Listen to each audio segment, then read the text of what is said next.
first road win. So went to Cincinnati, was locked in, took care of business. Was the plane ride home more fun after a win? Nah, the turbulence was crazy. Okay. Oh, really? Yeah. Yeah, I had who's the this is going to be a great story. Who is the flyer that least wants to get on the plane, doesn't really like being on the plane? Okay. You looking straight at him. Y'all have to hold his hand sometimes? Almost last night. He was sitting behind me, so the plane started shaking. He was like, "Oh," like it was just like a joke. I was asleep. He woke me up. He woke you up, not the turbulence. Yeah, he woke me up. I flew so many times, so the turbulence was kind of like rocking me to sleep. So yeah, One for each of you guys. For you, literally watching you play right now, you get better by the second. If you ever were in science class where they showed that time lapse of a flower, it takes however long to bloom, but it just blooms instantly. Mm-hmm. That's what it's like watching you right now. Do you get that feeling yourself that you're getting better almost every trip down the floor? I mean, I just been, putting in extra work and going out there playing hard and the work paying off.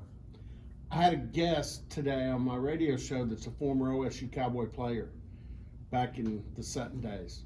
And he's an Oklahoma City guy, so he can relate. And he said, this next summer is going to be key for you.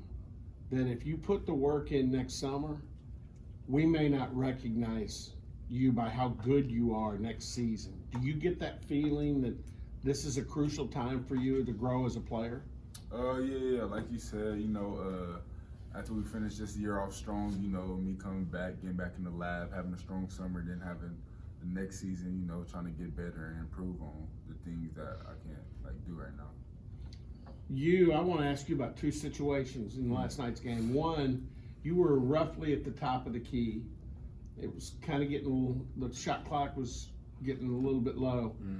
And you took off. You just drove to the basket. I think you ended up with a reverse layup. Mm-hmm. When you're in that position, what's going through your mind about what am I going to do here? I'm kind of just seeing what the defense gives me. Last night, that they were a shot blocking team. I had went in there 2 times before, and it didn't end well. So that time was just using the rim for protection. I think I know what layup you're talking about. Just using the rim for protection and hoping it fall. And then what were you thinking too when you guys fouled on that last possession? I think you were the one that got the rebound. Mm-hmm. What do you think? Because that's a huge execution situation. Mm-hmm. You got to get the board. If they get the board, it could end ugly. Mm-hmm. Going into that free throw, Coach B, he just told me to. It was a guy outside of the 3-point line. He just told me to stand by him, and I was confused at first. I'm gonna be honest with you, I was confused. But after he shot the first free throw, it was clear that they were gonna try to miss the second one, and that they were gonna try to tip it out or do whatever they can to get those two. So I was in the right position to put my coach point. Do you feel like there's been a couple of those scenarios this year, with it being you guys' freshman season, where a timeout and Mike's kind of explaining situations of the game to you that it's like, oh, like this is what's happening right now? Do you feel like that's happened on a few occasions this year? Oh yeah, most definitely. He's definitely had to dumb a few things down for me. But as we progress into the season, everything is getting more clear. What have these last, week or so been like for you? Obviously, after your breakout game against BYU, just what has it been like from the outside, from the inside? What's it been like for you? More or less, everything is the same. The same work. Preparing for those last 2 games, they've been the same. Just getting in, watching with my coaches, having talks with Coach B, having talks with all of our coaching staff. No, I don't think I've changed anything specific to everything's been the same. The work put in from before those 2 games have been the same.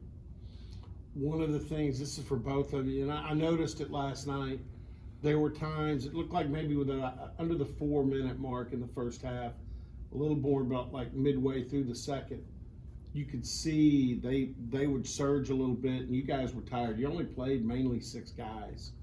How, when you know that's the case, because you both have been on teams where the rotation was tight, how do you prepare yourself to play 30 plus, 35 plus minutes, and also mentally say, look, I'm not tired? I would say like stuff you put in your body, like the food, and like don't put nothing bad in your body, knowing like the minutes that you could play, and as you start getting tired, you can't like really think about it. You just gotta push through and play for your teammates. Yeah, piggyback off that.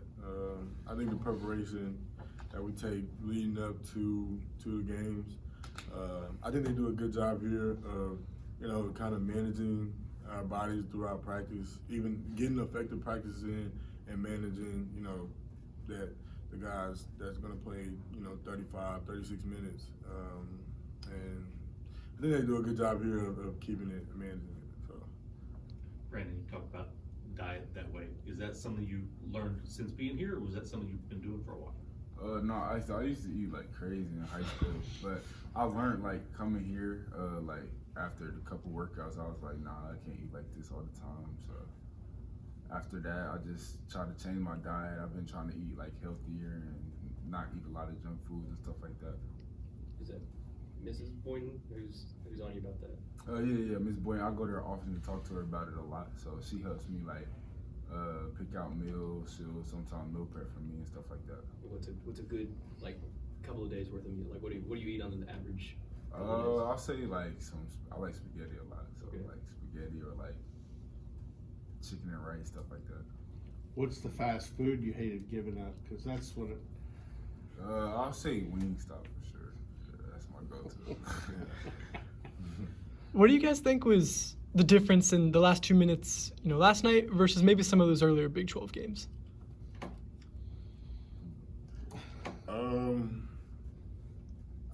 That's tough. I would say just we stayed together. When they, like I said, when they were making their runs, we didn't fold or we didn't point the finger at all. We just kind of stayed together and made a push back. I don't want to speak for earlier games, but I know that was the difference last night. I mean, watching that game, like offensively last night, it's like there's no turnovers. You guys, I think, made just about all of your shots. Free throws are all going in. Is it a matter of having to maybe learn how to just succeed in those pressure situations late, Brandon? Yeah, like he said, we've been struggling like closing games. So I think like the past games, we starting to figure out like how to close them and not like do like dumb stuff at the end to lose the game. So yeah. You guys both were here after the BYU game and in the post game got pressed a little bit because we're that noise Coach talked about last night. We're the noise. And so we started asking questions beyond Cincinnati, beyond OU, for you two especially, like next season. Can you give yourself a few minutes every once in a while to think, hey, if we hang, if Eric's around, if Connor gets a little better, if Javon stays with us, because he's kind of the older dude in this group. I mean, last night was a glimpse. And I'm not always the most complimentary guy. Last night was really good. Do you guys see where this could be almost a complete turnaround? Or do you even give yourself, it's just OU right now? Because that's the next thing. Yeah, I would say we're just focusing on closing the season out and completing the job. I think once that time gets here, we'll have those talks or we'll have those conversations. But as of right now, I think we're just taking it one game at a time. Brandon, do you even let yourself think about getting above 500 and maybe going to some sort of postseason beyond the Big 12? Because that looks like now it could happen. Or again, is it just OU Saturday? Yeah, like you said, I'm just focused on the next game. So yeah. What do you think you learned from the first game against Oklahoma that you'll be able to use Saturday? I learned a lot, like just how they was playing me and like like the different stuff they was running, like to get fouls at me early, I realized like what they were trying to do. So just trying to fix those things for this upcoming game Saturday. Jamyron, how old were you when you moved to Texas? It was 2014, so what's that, was like 8 or 9, somewhere around there. How impactful was that experience, or what were some of the challenges you faced? Because that was you like left family behind out in North Carolina and all of that. Because I'm thinking back to when you were talking about like your toughness and the things that you developed. I'm guessing that had to play a part in this. Oh yes, sir, most definitely. You know, moving out there, not really knowing anybody, you know, having to basically start over from ground zero, taught me a lot of resiliency, a lot of resilience, and just having to make those connections. I think I learned at an early age where connections, it's not about what you know, it's about who you know. And that relationships were going to play a big part in, you know, my success. So going out there, like I said, having to start from ground zero, I think that kind of broke me out of my shell a little bit. And I'm guessing that's probably a point where you started noticing some of the stuff like you talked about with your mom. You know, her probably getting you to the gym early and then off to work and all those sorts of things. Is that kind of what it was like there? Oh yeah, it would be 5:30 mornings where I wake her up. You know, she's getting me there to the gym. She's back to catch you know, maybe a small nap, and then she's right off to work. So I think, you know, seeing that so many times is just like, okay, she's making a sacrifice. I need to get on top of my game. When you moved to Texas, were you always in the Killeen area? Yes, sir. And see, that's kind of tough people come from there. That's a Yeah. tough area. I mean, I don't mean in a bad way. I just No. mean most of the people I've known from Killeen, pretty tough anyway. Oh yeah, it's Military. And, Yeah. So my high school, we always had open gyms. So all the alumni would come back, and those were some pretty tough runs. So I would say pretty tough people come out of Killeen for sure. When did you quit playing football? My eighth grade year. It was I was kind of given an ultimatum. But sometimes I wish I would have stayed with it, just at least throughout high school. But I think I made the right decision. Whenever you committed, you talked to me about the coach is telling you like in a year and a half, we're going to need a point guard. And you kind of seemed okay with waiting throughout that process. What do you think? Where do you think that patience came from? Because a lot of guys, they want to be told, I'm going to play instantly when I give you. I think that kind of plays back to me moving to Texas. When I moved to Texas, I wasn't always like the go-to guy on every team I played for.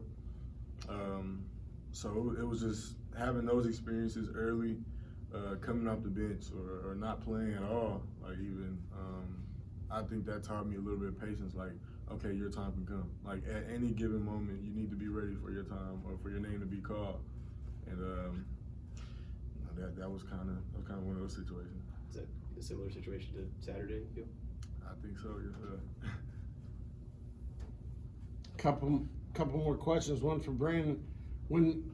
Because it looks like maybe the rest of the way the starting lineup will be the 4-guard group with you as the one big. And last night you were dealing with 3 bigs in that starting lineup for Cincy. How do you mentally get ready to say, okay, man, I'm gonna have to be the man in the paint. I'm gonna have to really get after it.